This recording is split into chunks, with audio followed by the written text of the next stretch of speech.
The West taking this all up and molding it to commercial forces has all diluted these knowledge systems really badly.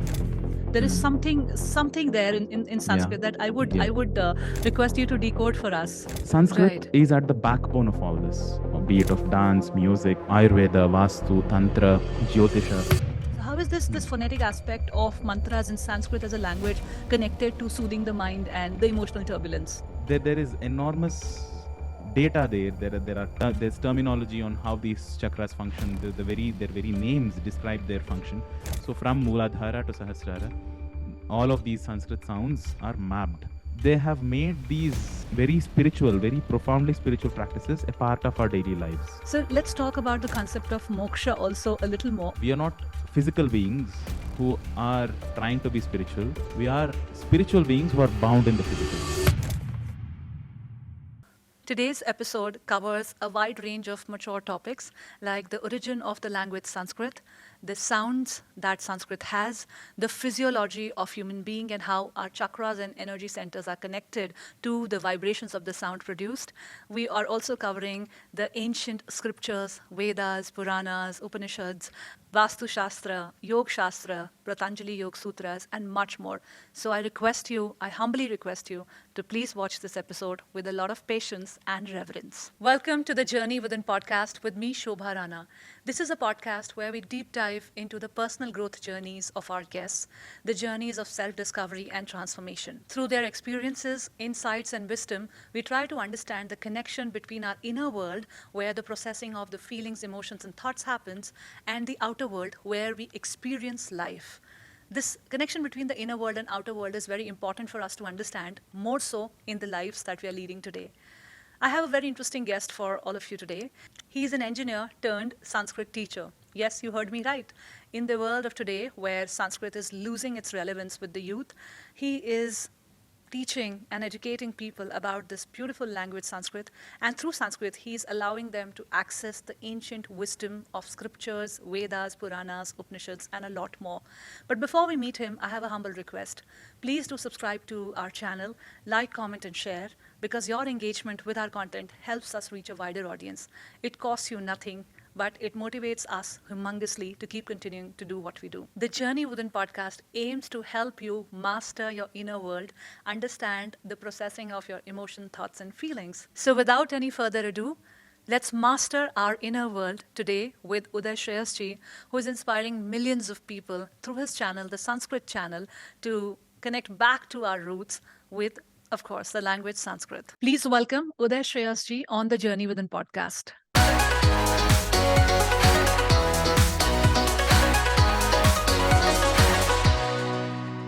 Thank you so much. Namaskaram.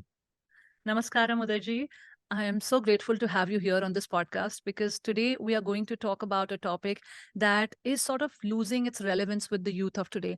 And I think connecting back to Sanskrit is going to help us heal a lot from within as well. We will deep dive into this conversation with you because you're the subject matter expert here. First up, I Thank want you. to start with your story and your journey. Mhm. You used to work as an engineer with Google and then you quit that to Yes. become a full-time YouTuber and started Yeah. the Sanskrit channel. Right. What influenced the sudden interest in Sanskrit, or were you always intrigued by the language? It was not even my choice, honestly. So curiosity for languages existed since childhood. I attribute that to me my father getting transferred every 3 years, and me having to shift schools and making new friends, learning new languages, dialects. So the curiosity of new dialects and languages somehow sparked naturally. But the journey towards Sanskrit started much later in life when I just stumbled upon it and realized that my curiosity for languages and a little bit of skill in those vernacular languages kind of helped me gain Sanskrit skills very, very quickly and made it very intuitive as a language for me. But why Sanskrit? You know where I'm coming from. I'm coming from a standpoint of the youth and us. Growing up, we were encouraged to learn other languages like Chinese, like French, because that would lead to better job opportunities or some new horizons opening up for you. But True. Sanskrit was never looked at as that. Yeah. So how Yeah. did you pick up No, Sanskrit? I was also learning French and Japanese before before starting Sanskrit, because it's fascinating, right? World cultures are fascinating. How some other culture is, how their approach is, and but Sanskrit. Why Sanskrit? Like I said, it was not in my hand. Somehow, looking back, it feels very serendipitous and very. It just life Why pushed me in I'm that asking direction. why Sanskrit question to you, because Hmm. I want to discover if you had certain kind of realizations while learning Sanskrit, or what really pushed you to learn Sanskrit. Because while I was doing my yoga studies, I have been a Hmm. yoga sadhaka myself for last Wonderful. 8 9 years or so, Wow. and Hmm. I also in my school days never had any interest in Sanskrit, and it was merely a subject to mug up Ramo Ramo Yeah. Rama Rama, Rama, Rama. and Hi, yeah, I and remember. Even just I had to go through the same rigmarole in my 11th and 12th classes, and I consider it a blessing that that kind of exercise did not put me off of Sanskrit for good, because it would. I think it was introduced in our times in schools. I think that was the era, the late 80s and Hmm. the early 90s, when Sanskrit was introduced as a subject also to schools. Because before that, Hmm. we were a country that was introducing English only in the sixth standard, and we didn't have Hmm. this private schools and these concepts. True. When these concepts started coming in, the relevance of Sanskrit and teaching it at least for 2 to 3 years in school curriculum also came in, Hmm. Hmm. and the way it was taught. Not just me, I think a lot of people from my generation would share this common belief that the interest in Sanskrit was not sparked. It was Hmm. merely a subject to Oh score my good God. marks. Absolutely, absolutely. Can't agree more, because there is so much joy that one can get out of relishing subjects of Sanskrit, relishing its grammar, all allied fields of Sanskrit, all the Shastras, etc. But when I started it, I had no introduction to any of it. It was just another language, and somebody else wanted to study it. So I thought, why not? Let's just go study it as one more hobby that I was picking up. But that somehow, without even that introduction, engulfed me and just Yeah. just changed my whole way of life and outlook of life. And interestingly, for me, the study of Sanskrit eventually led me towards yoga, and then Patanjali Yogasutras, and then the pursuit of yoga and yoga sadhana. And that kind of was a positive feedback loop, that yoga Wow. sadhana enabled my understanding, deepened my understanding of Sanskrit, and Sanskrit literature deepened my experience of yoga. And it was there was once I got hooked to it, once I got a taste of it, there was no turning back. Clearly there is a two-way connection, because it Hmm. absolutely happened the other way for me. I became a yoga student first, and Hmm. soon enough I discovered that yoga had the potential to influence so many other areas of the life, particularly the emotional Absolutely. well-being and the mental well-being. There is something with the Hmm. phonetics of that language. There is Hmm. something there in Yeah. Sanskrit that i would Yeah. i would request you to decode for us. Absolutely, absolutely. So this reminds me, just a couple of days ago, somebody was asking me, sir, do you know all of Sanskrit? So you understood it, sir? And I said, no, I don't understand all of it. It is like yoga. Once you know it, you're enlightened and you're there. I'm not there. I just know a little bit more, and I know the profoundness of it. I know where it starts, what its possibilities are, what kind of joy there is in learning it, what kind of insights one can gain out of it. That profoundness starts from the very sounds of it, the basic structure in which the language is laid out, and it goes all the way to one's liberation. So, in that sense, most of the fields that have come out of this culture, are that way.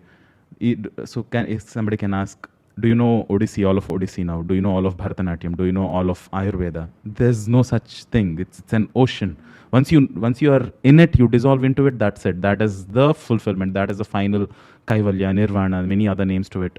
You are in creation, and you've realized the source of creation. That is the potential of all these fields of study. Sanskrit Right. is at the backbone of all this, be it of dance, music, Ayurveda, Vastu, Tantra, Jyotisha, all the Shad Darshanas, all the Upanishads, the Vedas, All the Vedantas, all of Shastras. it. Yes, the Yeah. Sanskrit is at the base of it, because it is that language which is as profound. And the very word Sanskrita, Samskritam, means that which is well made. Sam is the prefix.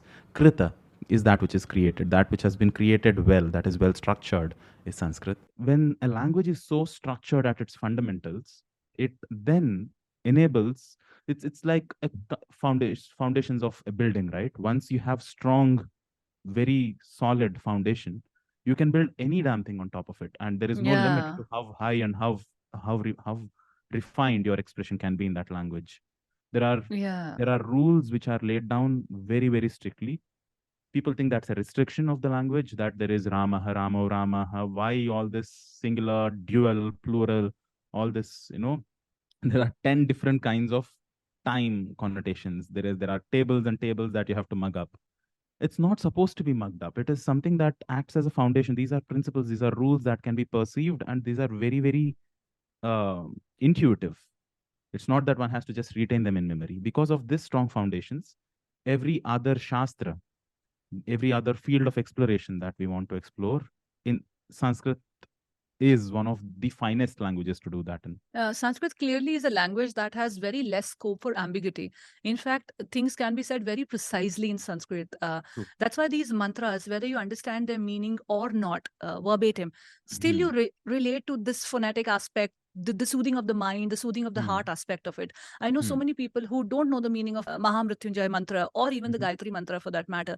But Mhm. when they recite it over and over again, they Hmm. experience some sort of calmness in the mind. So how is this Hmm. phonetic aspect of mantras in Sanskrit as a language connected to soothing the mind and the emotional turbulence? It is connected to the very existence.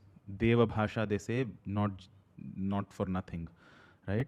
The sounds of Sanskrit, the perception with which these sounds have been laid out, we just looked at one of those perceptions, one of those insights of how these sounds correlate with the vocal cavity. These sounds also correlate with the entire physiology of the human body.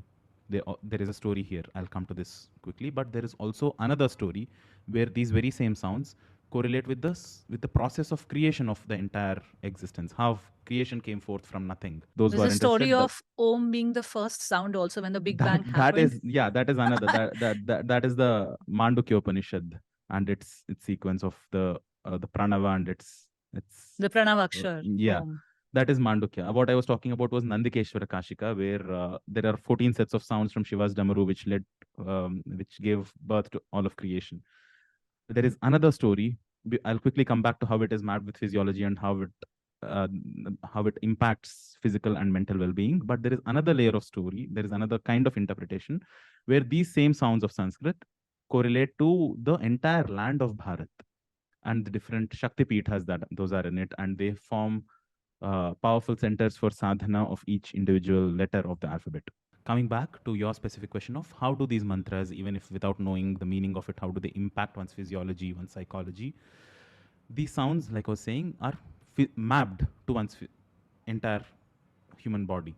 Mooladhara, if we look at the human system as a confluence of energy and how the prana within, how, yeah, there are 7 energy centers. The West taking this all up and molding it to commercial forces has all diluted these knowledge systems very, very badly. It has been so pushed and pulled and twisted all over the place that people think this is all pseudoscience and some, airy fairy stuff. But there is enormous data there. There's terminology on how these chakras function. Their very names describe their function. So from Mooladhara to Sahasrara, all of these Sanskrit sounds are mapped. Mooladhara has 4 such branches. The root sound for Mooladhara being Lam, Lam. and the presiding deity at Mooladhara being Ganesha, referred to by the name Lambodara. So when we just Lambodharaya Namaha is something that refers to and worships Ganesha at the Mooladhara. Going back, Lambodhara, the Lam Mooladhara chakra has 4 different sounds branching out of it. There are Vam, Sham, Sham, and Sam. So all of these sounds activate these energy centers in very specific ways. So all the mantras that exist for various deities, it's not that once we keep chanting these mantras, some humanoid figure up there in the sky is going to shower us with blessings. We are unlocking our own potential. We are working very directly on our own selves. This is the mechanics of taking charge of our own faculties and being responsible for who we are. It was all correlated. If you have a healthy body, if you have a healthy mind, this is something which is very, very basic. Health and wellness and swasthya has always been a holistic process and holistic approach. So these mantras, the yantras, the whole place in which we reside, our living spaces, the way we approach food, in Tamil there is a very beautiful saying called "Unave marundu, marunde unavam," which means food should be medicine, and medicine should be stuff, whatever you consume should be medicinal and should work for you.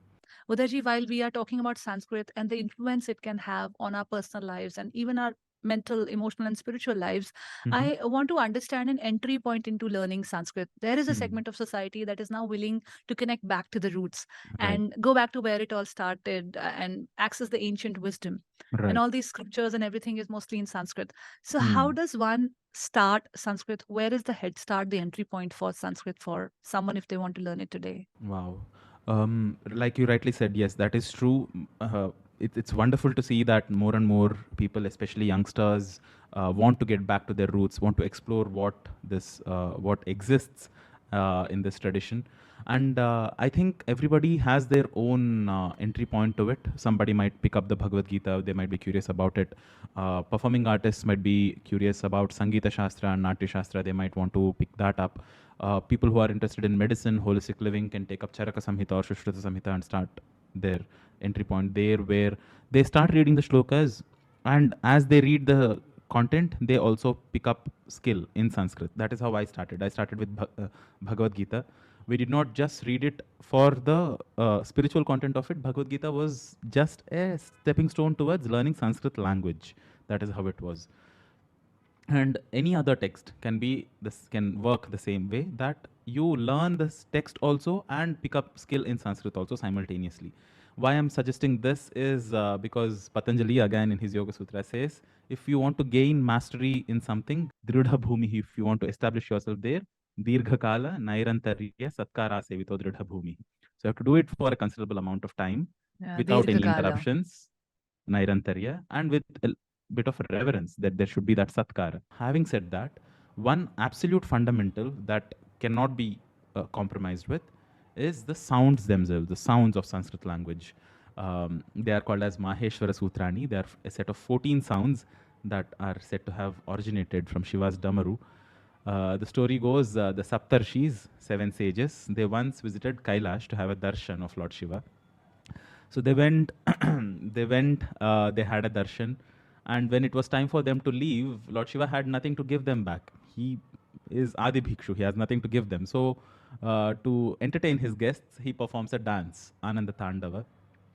And the end of that Tandava, he strikes his damaru 14 times. There is a beautiful shloka that says, Nrittavasane Nataraja Rajoho Nanada Dhakkam Nava Panchavaram Uddhartu Kama Sanakadi Siddhan Etad Vimarshe Shiva Sutra Jalam.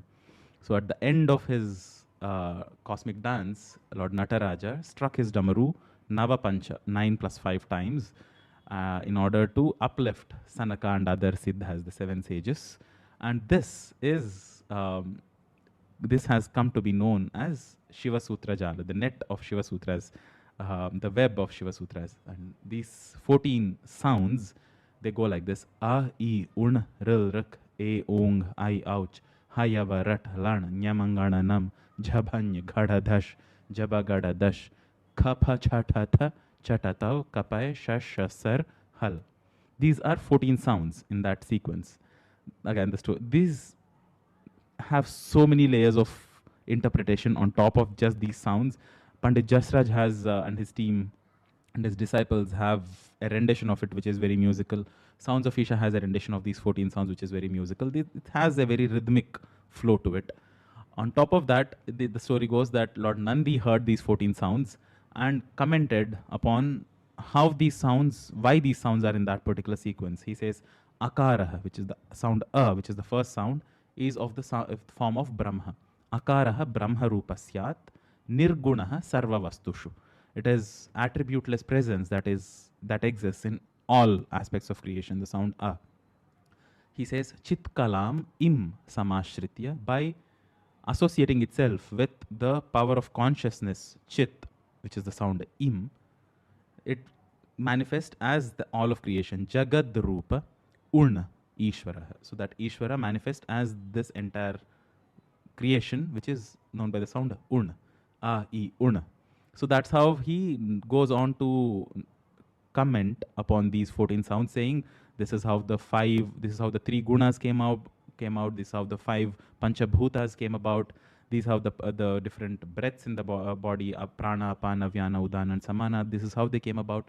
The other story goes that Panini Maharshi, who was at the base of Kailash, heard these 14 sounds and realized that they form the basis of language, of Sanskrit language. And from these 14, he extracted 4,000 rules of grammar. Entire Ashtadhyayi, which is one of the most complex, it is the, not one of the, it is the most complex grammatical work ever on the planet, has these 14 sounds as the basis. So even if somebody doesn't go into all the 4,000 rules of grammar, making sure that these utterances are clear, a, e, urna, uttering n as a n and not n, uttering th as the and not th, not mixing up th versus the. All of these can make or break meanings in Sanskrit language, and they are of enormous importance. So I think that is where this forms the foundational crux of Sanskrit language. Entry point, once this foundation is strong, one can start from any of these texts and start relishing and keep that as something that will keep a track so that people can people come back to it, study it on a regular basis. This is what helped me personally immensely, that every single day there was something to look forward to. There was the next shloka and the next shloka and the next shloka. It's And very intriguing to know this. Everything in yes, this cosmos is a manifestation of sound. yes. The whole universe, as they say, Hmm. was constructed or manifested because Hmm. of sound, and that's Hmm. the primal energy. Yes. And knowing how that relates and corresponds to even the language, Hmm. Sanskrit, it's just so inspiring to know. And Absolutely. you have so much of this knowledge within you that you have accumulated over the years, and I know that we are not even scratching the surface, Yeah, but we're I'm not. also Oh my God. glad I'm also glad Yeah. that we are somewhere finding a little entry point, a gateway into Hmm. accessing this vast wisdom. Right, right. There are. This is why I am hooked to this. There are thousands and thousands of stories like this. We have definitely not even scratched the surface. There are so many other. There are Vedas, Upanishads, the Puranas. Yeah. We have not even. It's Yeah, enormous. I The know. whole Alankara Shastra. As a Hmm. yoga practitioner, I would know a little bit about that. So since you have Hmm. touched upon the chakras and energy centers of human body, let's talk about the Yoga Shastra. It is also Hmm. one of the hundreds of shastras those are available, Yes. kind of Yes. a guidebook for us to Yes. lead our life. Sure. So we could go very technically into Yoga Sutras, but before that, yoga, as how do I put it? It's not it's the truth of existence, that everything, all creation is here happening as one life. We have just captured our own limited identity, and yoga, the state of yoga, is when you know that union, that yuj dhatu, the yoga sound is when you perceptionally, with your perception, when you experientially figure out and are in union with all of creation and that one life, one consciousness happening. There are many sages who have blessed us with insights, their own way of expressing what the path towards yoga is, what the state of yoga is. There is Gheranda Samhita, Hatha Yoga Pradipika. One of the biggest texts of yoga is Bhagavad Gita itself. Every chapter ends with no, the title is one or the other yoga: karma sannyasa yoga, bhakti yoga, and jnana vijnana yoga. This kind of names are given. I also want to now talk about getting initiated into the study of Shastra. Mhm. Where does one start their study or adhyan of Shastras? Where does one begin? Which Shastra to Wow. pick up first? Because there are hundreds of them available. Yes, there are. Yes, yes. Well, so many shastras come to mind. Once again, depending on what somebody is interested in, it could be Ayurveda for somebody who is interested in that, or it could be Natya or Sangeeta or Alankara Shastras, which I am very passionate about. Or Vyakarana, which is slightly dry compared to these other Shastras, but it is very meticulous in its approach. Jyotisha, Vastu, Tantra. Tantra is very juicy, but it takes you in its own path. Agama, which is the science of temple building. Um, many Shastras. While all these Shastras exist, many, like hundreds and thousands of them, there is one text which kind of distills the essence of all Shastras into one book, which is Panchtantra. By its very design, the story goes that Vishnu Sharma to um, had to educate three young princes who were not interested in study, who were just playing around and who were not still shikshit enough, were not trained enough to take up kingly responsibilities. He just had a very short span of time and he had to give them the distilled essence of all the shastras, dharma, artha, and kama and moksha in a short span of time. So Vishnu Sharma gave them this series of stories called Panchtantra, which collectively are called Panchtantra. There are 5 techniques of worldly conduct. That is a great place to start for somebody who wants, the distilled essence of everything. But for somebody who already has an inclination towards any of these other fields of study like Jyotisha, Vastu, or Natya, Sangita, or Agama, or Tantra, they can take that up. Where is the authentic information available Oh, about these shastras? Is it all all of available online? yes. There are digitized texts. There Yeah. are millions of texts that are Yeah. digitized. Not all That's of them the are beauty of the translated. world that we live in today. Yes, not all of them are translated into English or Hindi or regional languages, which is also a good thing. That kind of forces people to gain that skill in Sanskrit language. Sanskrit language is the key to unlock all of these doorways of knowledge. So one of those Upanishads, the many the Jnana Khanda of all Vedas. Um, so all of these express the same realization in their own nuanced ways. And Patanjali, in Sadhguru's words, is more of a scientist than a sage. So his work became the most applauded in this day because he's very technical about it. He Technical says, also, and the results are very tangible as well. correct, It's not something that you're reading and you have to sort of take it into your experience without experiencing it. correct. This Patanjali framework of working with human physiology and psychology through Mhm. the eightfold path of yoga is Yes. very experiential in nature. So Very, if you very practice it experiential and very for that gradual, bit, step by step yeah, by step. You don't have to yeah. take anything uh for at its face value. You just look at, and this is where this was my entry point to my own ignorance. That until then I thought, oh, I know Sanskrit. I know I am very skilled now. I can learn whatever I want. This kind of uh, fake confidence I was in. And Patanjali Yogasutra has hit me like a brick wall, where the very first sutra was okay, clear, Atha Yoga Anushasanam, fine, the discipline. I had some understanding of the Here yoga importance of discipline, starts. and here yoga starts. Yoga Chitta Vritti Nirodha, fine, okay. I have some semblance being born in this land, being having visited some powerful spaces. That yes, there is that silence of the mind. It need not necessarily always be buzzing around, which unfortunately I later realized is not the case for many people. For many people, this mental activity is an ongoing thing, and they do not have a concept that this can be something that can be put aside. Yeah, this can be stopped, or this can be Yeah, at they think least this is the worked with. natural condition of the Yeah, human yeah. body, and Because it has become our what default mode, right? misfortune. Yeah, Yeah, what yeah. misfortune. And what blessed state we are born in, that we already have some headway into this path of realization, right? Some progress through some karma. And then he goes, Yoga Chitta Vritti Nirodha, Tada Drashtu Swarupe Avasthanam. Fine, even then it is, fine. Okay, some realization happens, you see something. I don't see it yet, but he says something is can be seen. Then he says, Vrittayaha Panchatayah Klishta Klishtaha and Pramana Viparyaya Vikalpa Nidra Smritayaha. And that hit me like, oh wow. So there are all there is just 5. Okay, so and I could go like a few inches into it, but I knew there is much more journey ahead, but that was not real for me yet. So I'm like, how do I make that progress? Because until now it all seemed very logical. I want to take the next step, and how do I do that? I have no um, I have no experience of it. And that is when my search for yoga, and that is when that was the first time I started listening to explanations and commentaries of Yoga Sutras. I thought I know Sanskrit in its original and all that. This was 10 years ago.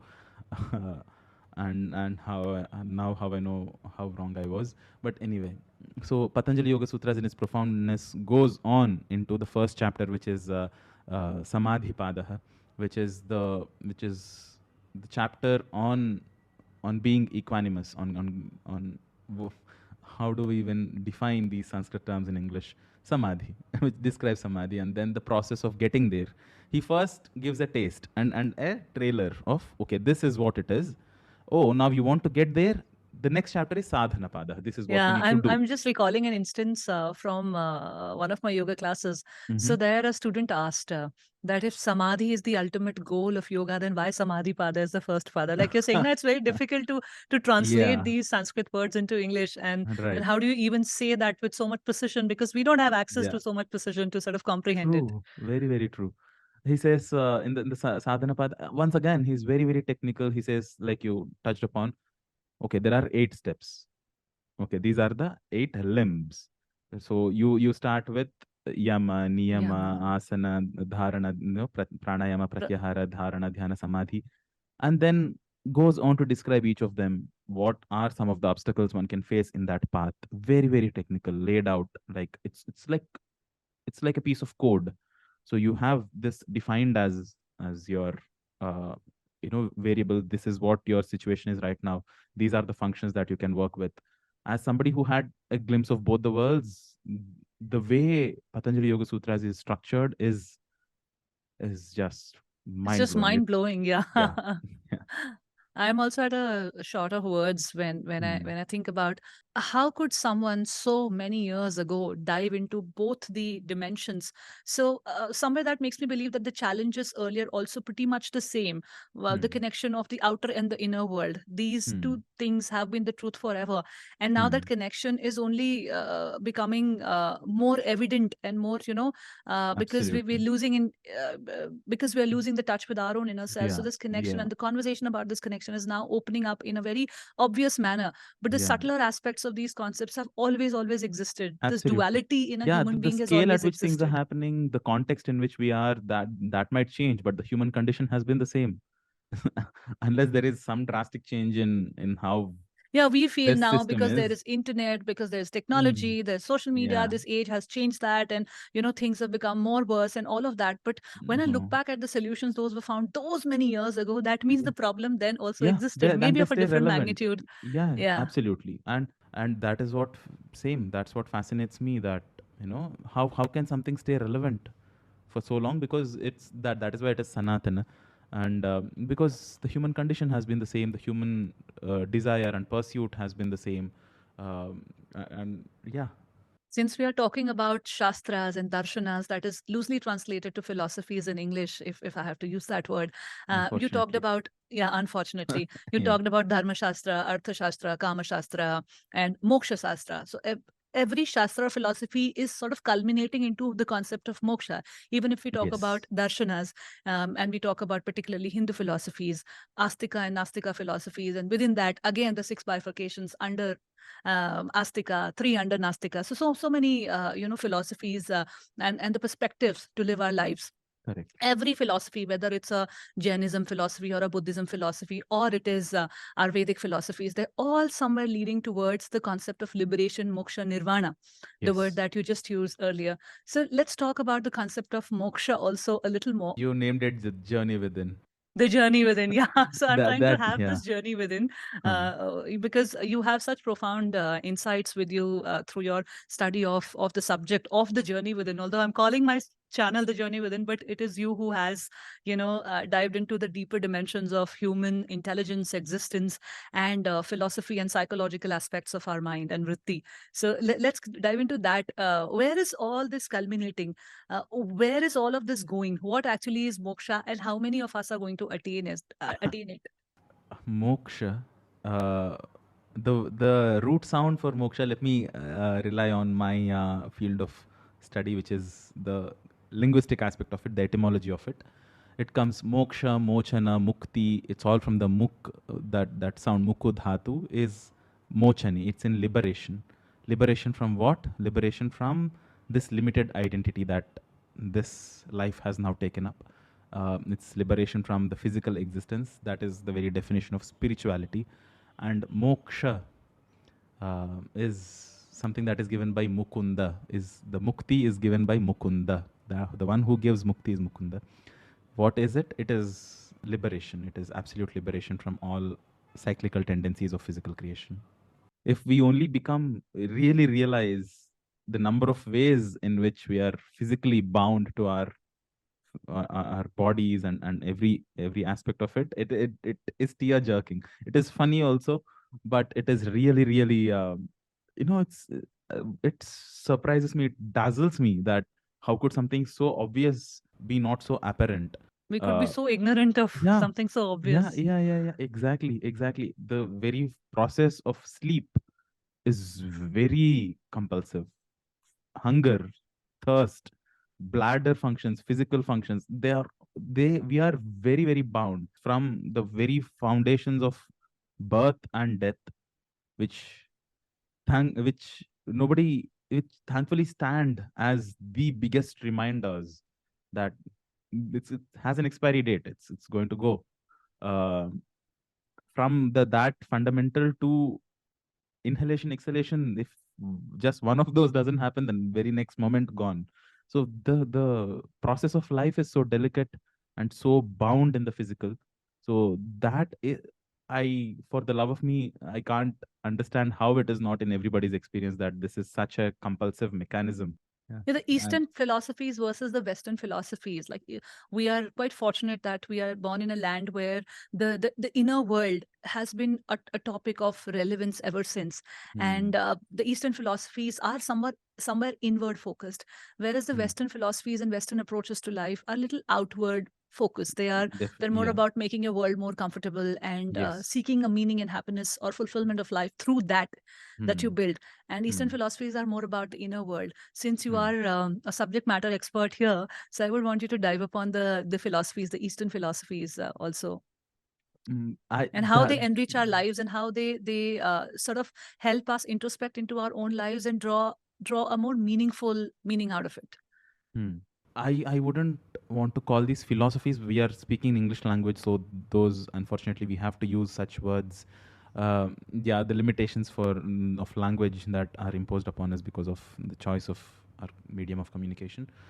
But our outlook, the darshan, our perspective of why and what is this human condition, what is this nature of desire. So I am here right now, I have this experience, I have these senses, these karmendriyas and jnanendriyas, I have organs of perception, I have organs of action. Now why can't I just be? Why is there a need, a desire that is coming out of me? What kinds of pursuits do I want to be on? There are these four purusharthas. So why do I want to be on those pursuits? So if there is dharma, what does dharma mean? What if there is artha? I want to gain, accumulate something. Why do I want to do that? If there I want to enjoy stuff, there is kama. Why? What? How do I quench my hunger, thirst, and all formats? And if where is the source of all this? One common understanding that, and people have arrived at this answer, and they have expressed this in many many different ways, and what they have figured out is what is these kind of answers, they have been going on for in millions of ways for many many millennia. uh, and still people are confused and go on and asking the same question. So I don't know how much of a settling answer this will be, but what they have figured out is, and what they have passed down as axioms to us is, we are, put it simply in modern terminology that I've heard somewhere, this is not my quote, somebody else's, is we are not physical beings who are trying to be spiritual. We are spiritual beings who are bound in the physical.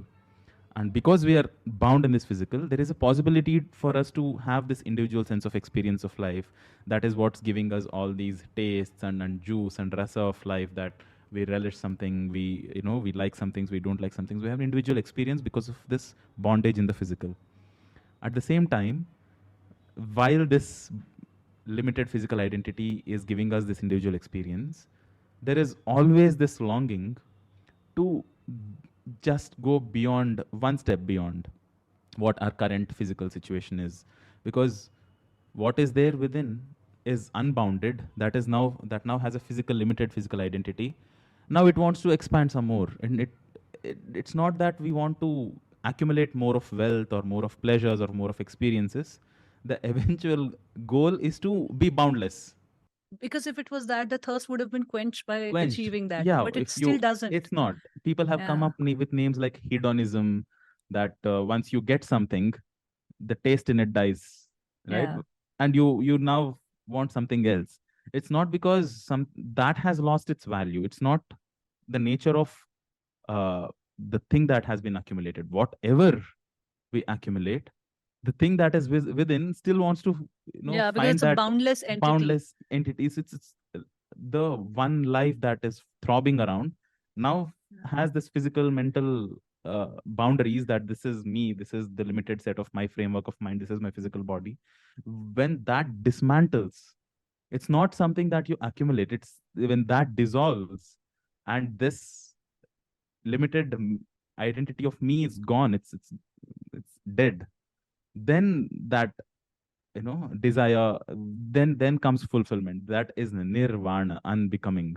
So this that is the only solution to human suffering. As long as that does not happen, there is always something else that we seek, and we think the desire is for more.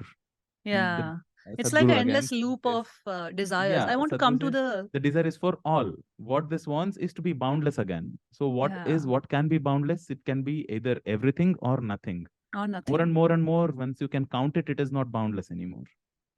So Yeah, yeah, it's it a is such a profound. blissful, yeah, it's a very, very blissful state to be in, but it is also very scary that, oh, I'm not going to exist anymore. When you And the, realize yeah, it is not boundless, and the yeah, boundless entity within you is seeking something way beyond. It exactly. could be a very scary or a very profound realization, could go either Yes, ways. yes, and that has been the understanding of this civilization, that this is the pursuit we are all on, and but this is, and it's not that this is some sort of a punishment and or a disability. This individual experience of life is a great blessing, that we are here now, acting, feeling like you're a separate entity in yourself. But Mm. uh, to if because of that limited identity arises some, inevitably arises some discomfort, sukha, dukkha, all of it. Be a witness, see that it is, what exists as life within you is beyond it. And then that is the pursuit, that is a solution um to your limited desires. And in contrast to this, people who have not understood this try to accumulate, arrange situations around themselves, thinking this will, once you get to this stage, the suffering is gone. But no, it's not. So maybe to the Mm. next step, suffering is gone. This is like our education system.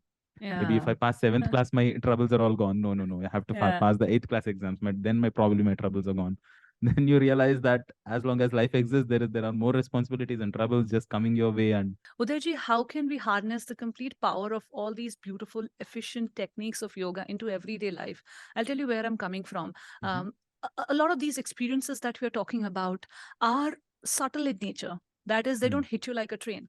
Some of them absolutely do, but a yeah, lot of them don't. They mm, also happen over a prolonged period of practice. And mm, the generation today, all of us don't have the time or the patient or even the intention to get into sadhana, so to speak. So, how does mm. one seek the or reap the benefits out of the practice in a very practical way in today's times? There definitely are very simple 15-minute practices, 10-minute practices. Not everybody might have the same amount of time to dedicate. We are all in our own lives, right? We have our own commitments to our families, to the society that we are in, all sorts of uh, responsibilities and commitments that one has to fulfill. But there are practices. Fortunately, our gurus from the past, from the simplest of dhyana to pranayama to chanting of multiple mantras, Mahamrityunjaya, Mantras. Gayatri, and many other mantras that have come, you've mentioned. Even our katha kalakshepam, right? Our stories and our, the way we relish literature and Ramayana and Mahabharata. Ramayana has the Gayatri mantra within it embedded. So the blessing of our sages is they have made these very spiritual, very profoundly spiritual practices a part of our daily lives. The very way we greeted each other, bringing the left and the right half of the body together, making sure that you're balanced, and you have a sense of Balancing the ease energies in the within body. you. Yeah, a sense of ease in the body, to the way we sit down and eat, the way we um, these kind of things are now found and discovered as some new discoveries in the West. We have always known that walking barefoot is the best thing to do, Yeah. right? Or sitting And on the being floor, grounded, sitting on the floor, cross-legged and cross-legged, eating. make exactly. Yeah. And when we eat, we don't do keep Talk. talking, Or we talking and always eating. offer gratitude to our food that we are ingesting because it is the Absolutely, medicine. It absolutely. has that power to heal you from within.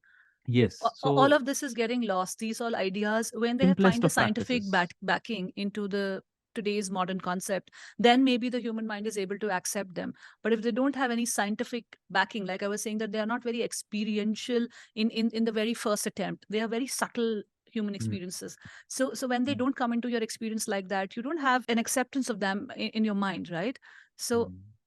how does our one kind of, our understanding of what is scientific and what is unscientific is unfortunately all borrowed. It's um, somebody has to come and tell us there is some significance to the process of drishti. So drishti utarna, nazar utarna bolte hain Hindi mein. People have I am one of them who look down upon it. What nonsensical practice is this? Okay, you get something, rotate your hands 3 4 times. How is it going to affect me? Now somebody has to bring some kind of a spectroscope, look at the aura, somebody has to photograph that, and then figure out, okay, there are these changes. Well, there is an experiential realization to this, right? You said it very beautifully, that these are subtle for sure, yes, but don't we want to live that subtle lives? Do we really want to be rooted so strongly uh, in our physicality and in the very baser tendencies? How long you feel that within, not as a placebo? Maybe even if it's a placebo, how does it matter? You're feeling great within.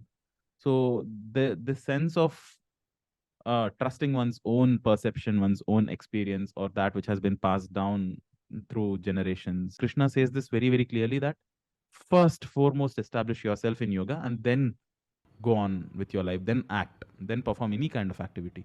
If that doesn't exist, any damn activity that you perform will eventually lead to suffering, because that very foundation is missing, that perspective is lost.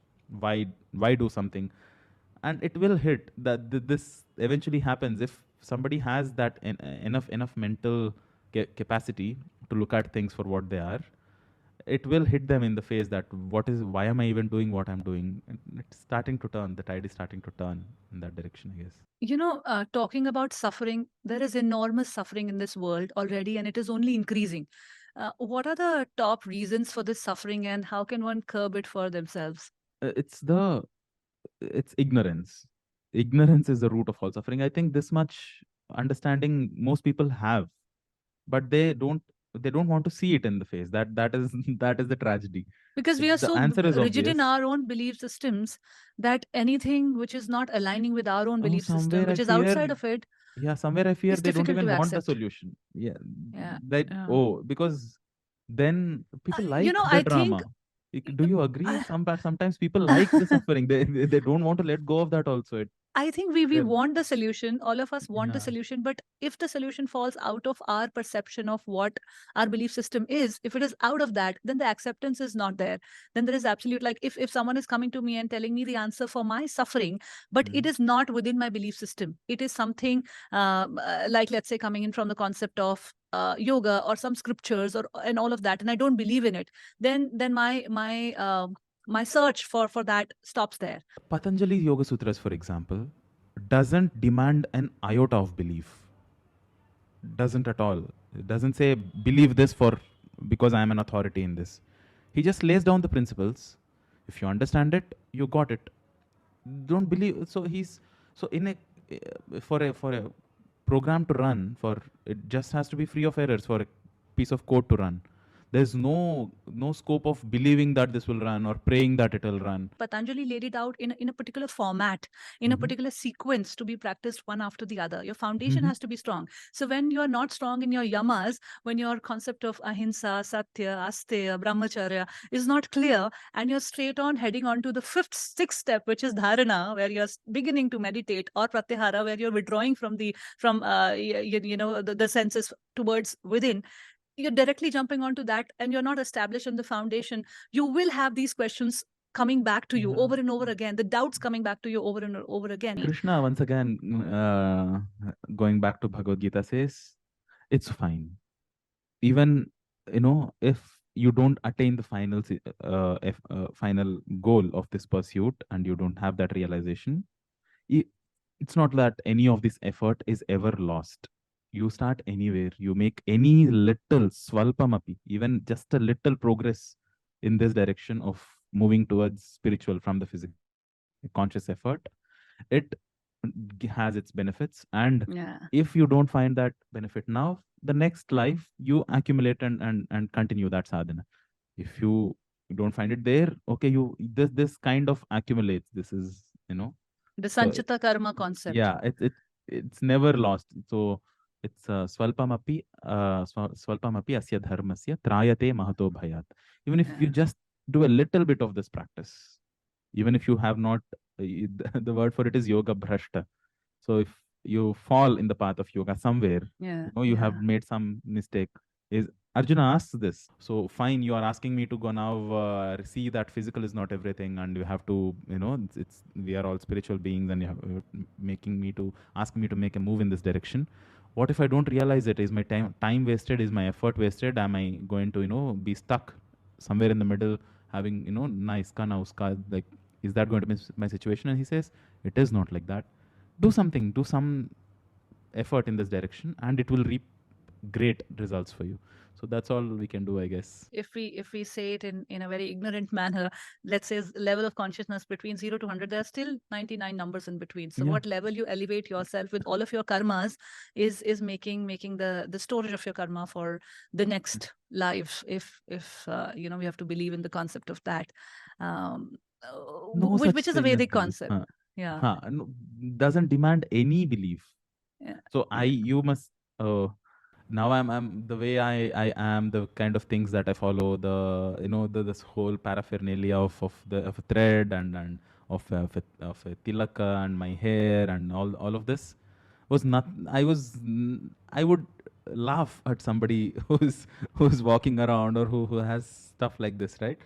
So it's just that there is, it takes some time. Once you perceive that this is the way things are, there's beauty in it, there is some aesthetic in it, and just question things, just question. No scope, no need to take things as some sort of prescription or some sort of laid down instructions and commandments. Just question, and somewhere it'll lead to all of this without any need for belief. Keeping the curiosity intact is very important, I think, because Absolutely. if we reject an idea completely, like the way you're saying, the way you're dressed today, you would laugh at a person like that if you saw it 10 years ago, if you saw him 10 years ago. Same here, I would reject the idea of Indian suit salwar clothing so much, because I thought it's not comfortable. But I don't know if it's the growth, it's the years, it's the maturity. I have somehow started connecting to my inner self through my clothes also. Like I never believed it in when people said that your clothes also correspond to your thoughts and how you feel in your mental body and your emotional body. I never could connect with that. I was like, I could be wearing anything or nothing. How does it even matter? But now I'm feeling that I'm getting a different sense of energy from certain clothes and a very different sense of energy from certain other clothes. True. Yeah. True. And that is happening with the food also, and with a lot of things. So these subtle things, Yes. I think they only come in your experience, and then there is no question of believing it or not, because you've felt Absolutely. it.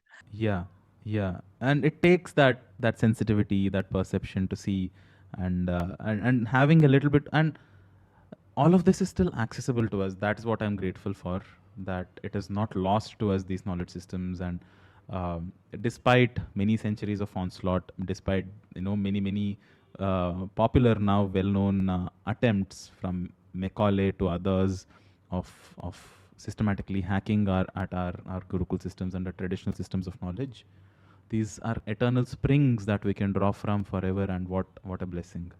Yeah. Yeah. And we have people like you who will be preserving this very wise, I am ancient just system of I knowledge Yeah. for the others to consume. I'm just one more intermediary, if and that's what I'm super grateful for, if I can be that for a few people.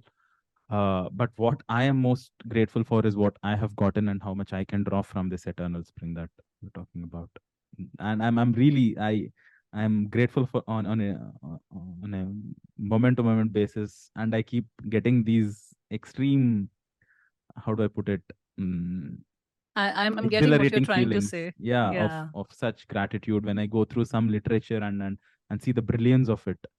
How could what kind of a life came up with this kind of just poetry, right? It's so Yeah. complex. It's nectar, like, Yeah. it's Yeah. amazing. So I love it. That's why I I am think hooked these to it. philosophers, sages, what they could see and touch upon, the very subtle aspects, that is where this real nectar or the juice comes out of. And Yes. we are very fortunate that if we are able to tap into that at all, Yes. it's Yeah. it's a matter of great bliss and fortune Absolute. for sure. 100%. 100%. I want to go on to the next conversation now. We were just talking about the living space that we are in. Hmm. The place of meditation also should be conducive to your meditation. And like that, the concept of Vastu Shastra, Hmm. wherein your human physiological existence with the the place of your inhabitants. Yes. Please shed some light on that as well. Well, it boggles my mind to see how unconsciously we use most of the terminology that we use in our daily lives. Vastu is from Vasa, which means a place of inhabitation, residence. Vasati, that Vasana means clothing. So Vasa is a place of inhabitation. And Vastu Shastra is not something that is a silo of study of which is separate from other fields of study. All these other fields of study like Jyotisha, Vastu, Ayurveda, all of these are interrelated. So the most basic blueprint of a place of inhabitation in Vastu Shastra is seen as a Vastu Purusha Mandala, where human being is the physical form of a human being is mapped out onto the blueprint of a home. So as a human being has input and output and faculties of action and faculties of perception, even a house has an inlet and outlet, and there are some places where there is places of resting, places of activity. So these are all mapped out, and which direction should it be in, what is the best place for this particular kind of activity to happen. All of those correspond to Vastu. That is what's the study of Vastu Shastra is. Once we are living on top of each other and there is one house on top of the other, then following these principles of Vastu just to the letter and not in the spirit kind of breaks common sense. And that is where these kind of questions arise as to the practicality of it. That okay, the Vastu Shastra says I have to keep my bedroom there, but that is not, that doesn't But the match up builder with is going the, to build it in yeah, all build four it. directions. Yeah, exactly. And it's not going, the entryway is going to be such that my But bathroom is then, going how to does just be one there find a beside. counter way to this? Because if the world is Well, such, that's a very tricky question. That's a heavy question to answer. I think all of this, in my I mean, limited I'm just trying to understanding. seek an answer from a very practical standpoint of, see, me today, if I want to go and choose a place of residence, but the Mhm. apartment complex is built in such a manner that there are two houses in the east who are going to face the west. Hmm. There's one person's bedroom will face in the right Hmm. direction. Then, in a world like that, what is the practical application, and how do you find a counterbalance for these The concepts of best vastu sciences? the best way to do this, approach this, is to understand the prescriptions in their spirit and not to the letter. Why does it say that the main entrance should be in the east? There are ventilatory concerns. There are, the sun being the, where do we get sunlight? Most of these apartments, the high rise buildings that we live in, we rarely ever get to see sunrise happening, if not for the terrace. So we have to understand these in the essence and do what little things we can. Maybe we can spend our time somewhere in a collective community park somewhere, spend half an hour there during sunrise times. But most of these pressure, these are all population pressures as I see them. There are so many of Hmm. us and we all want to consume, and this consumeristic attitude of me have wanting to have more and more. And every one of us is a king in our own right. So if you want to energize your space, sunlight is not available at our disposal, maybe use something else. There are other, you use some rituals, keep your wind, make sure there is enough ventilation, at least there is wind. It's all about, again, going back to this, right? You can, if only we develop enough sensitivity to it, we can, most of us women get it much more intuitively than men, have a feel for how a living space is it, is it shady? That is the adjective that women use. This doesn't feel right, that it's kind of dead, the space is not alive. A space can be quite vibrantly alive or devoid of life based on how it is. One of the most basic things being ventilation, and then there is also the kind of flow of, this becomes again very airy fairy terminology, flow of energy into it, where the doors are placed, where the bathroom is, where the plumbing is. So it's a very experiential thing. So to understand these principles in their spirit, and not just do something because, okay, in the northwest there should be or in the northeast there should be a lot of heavy weight, so you'd just dump all of your luggage in that direction irrespective of what, and stuff like this. Now, the problem with today's times is that our intuition is also very confused. We intuitively want one thing, and the next instance, we intuitively want the other thing also. So, how does one make their intuition very strong? So there is instinct and there is intuition, right? So I don't think we should be confusing between these two. Instinct is very fickle. Instinctively, we respond to things at a moment's notice. It's survival. Instinct is a very survival oriented tool. So if something is hitting me instinctively, I respond to it. Intuition is something that we know deep down is true. Is No, intuition built with experiences, intuition or it exists is? within, and when we are silent, when we keep ourselves, our mental process low, it shines forth. So it's something that we listen to within ourselves. It's not something that our own involvement is And what is the virtually practical process for non-existent. that? uh, Dhyana, there are many methods to become silent. Chittavritti Nirodha. The more Chittavritti Nirodha happens, the more intuition grows. And once again, once we feel a taste of it, once we see, there are so many situations where we kind of not instinctively, intuitively know that this is what we can feel certain things, The that this is how problem, the next couple of days are going to be. This is how, there are so many things we just have to, it's about perception, and the perception can only happen when mental jangle is at right. a minimum. This is something that is, if not Bharat, if all of these systems of knowledge are gone, some natural calamity, some entire life is wiped out, the same, this is not something that belongs to any particular part of the world or any particular group or period of time. This is something, this is the nature of creation. Yeah, this It is the need not be consciousness. held like something that has come out of somewhere, birthed from some place. Somebody, an individual, once any part of the world, anywhere strives in this direction, will realize the same thing. Gita will Yeah. come again, maybe in different language, in a different place, Yeah, maybe all in of the different form. curiosity leads to maybe one way, Yeah. or all of the curiosity maybe leads to one destination. The routes could be different. People Yes. from different parts of the world, Yes. people from different parts of the world, depending on the geography you come from, the belief system you Yes. come from, the history that you come from, and a lot of Yes. other factors. Your Yes. paths could be different, but I think the destination, more or less, for all kinds of curiosities is Yes. is the One same. It's thing, the yeah, ultimate. one place where I'll concede and graciously accept that yes, I'm preserving something, is an access point for Sanskrit language to relish it, because I do it myself and I get enormous joy out of it. Maybe that kind of sparks that same, that induces the same spark in a few more people. Is so addicted to this. What is it? Maybe if a couple of people Yeah. have that curiosity, then I'm happy. Absolutely. No, Yeah. no, absolutely. Because when you see someone else doing it and rejoicing the process and creating consistently for years and being one with the Yes. practice, then you ought to think that there Yes. is something bigger than Absolutely. just making a YouTube channel or just doing all of these things that Yeah. we have to do to sort of make it accessible for others and Hmm. for even ourselves.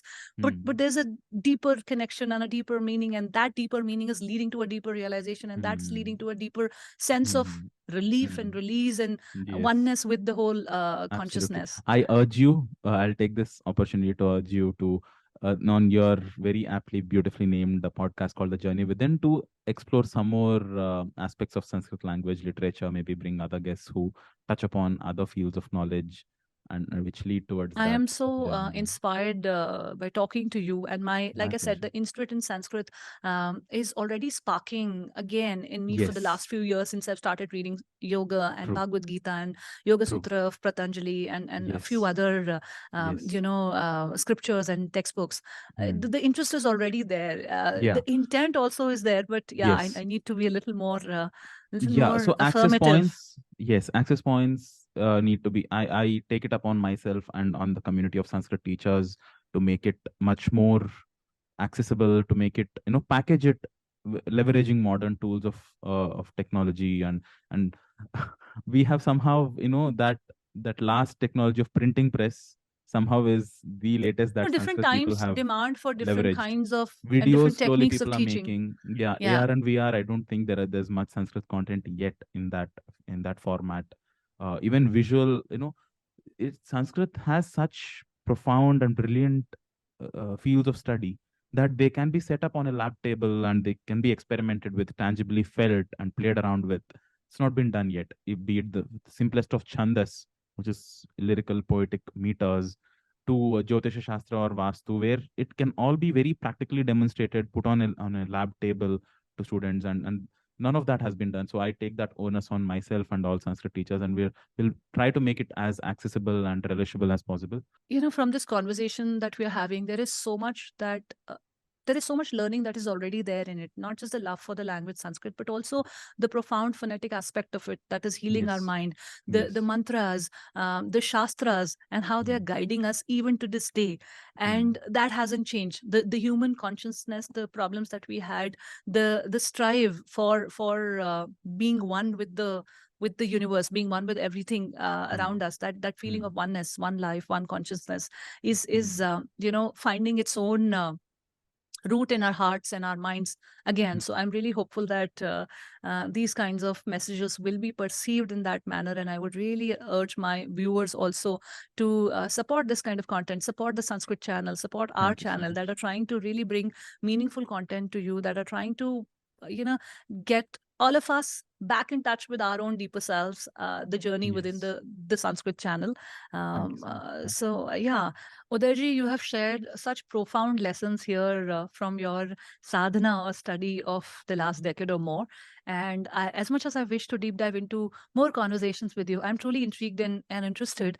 However, the time that we have with us now, that you have with Mm-hmm. you now, Mm-hmm. is sort of limited. So I want to just move on to the next conversation, which Mm-hmm. is an interesting piece. It's going to be an interesting piece because you are somebody who quit his job to pursue a career into Sanskrit, and you're approaching it from a very practical angle, also from the angle of ancient wisdom, also from all that it has to offer and how it can uplift the consciousness of us as human beings, as a species.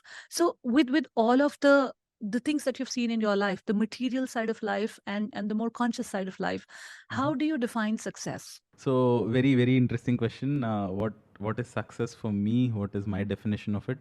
Fortunately, I have somebody else's definition which settled me for good, which answered all my questions. This is Sadhguru's. I'll repeat that only.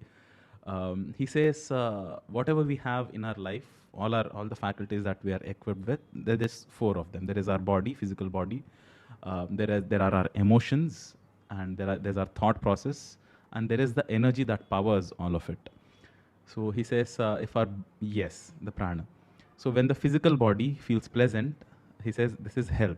The physical body is feeling very pleasant, and if it becomes very pleasant, that is pleasure physically.